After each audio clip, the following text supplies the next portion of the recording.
Alors, je suis un enlumineur régulier. J'ai été initié pendant 10 ans par un moine ermite franciscain à l'enluminure, mais enluminure de toutes les traditions. Ça veut dire la géométrie, la métaphysique, la fabrication des couleurs, évidemment toute la signification des images, quelles que soient les traditions. Et en 1990, mon maître, juste avant de mourir, m'a consacré maître enlumineur.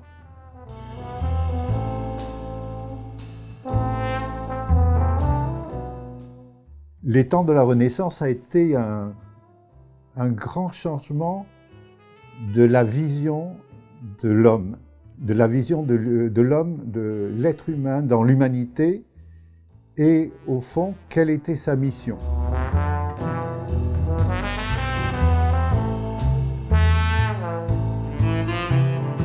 Alors il va y avoir un diaporama et j'ai fait un choix d'images. Un choix d'images qui part des enluminures du VIe siècle jusqu'à la Renaissance. Mais je ne vais pas aborder ce thème de façon historique, je vais plutôt l'aborder de façon métaphysique. Je vais d'abord, dans un premier temps, montrer qu'est-ce qu'il y a derrière les enluminures, parce qu'une enluminure est un véritable mandala.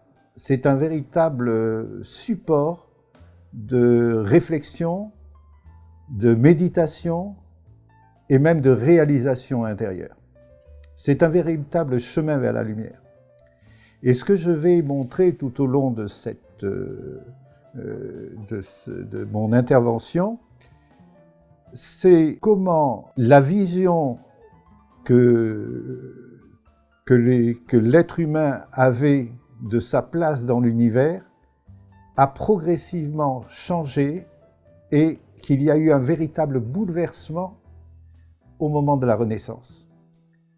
Et donc l'homme a changé complètement son regard sur le monde et je vais parcourir les différents états de l'être lors d'une réalisation spirituelle et les différentes dimensions de l'univers. Et donc c'est à partir de là que j'espère que nous allons faire un joli voyage ensemble, puisque je n'écris pas et c'est sur le moment que je vais évidemment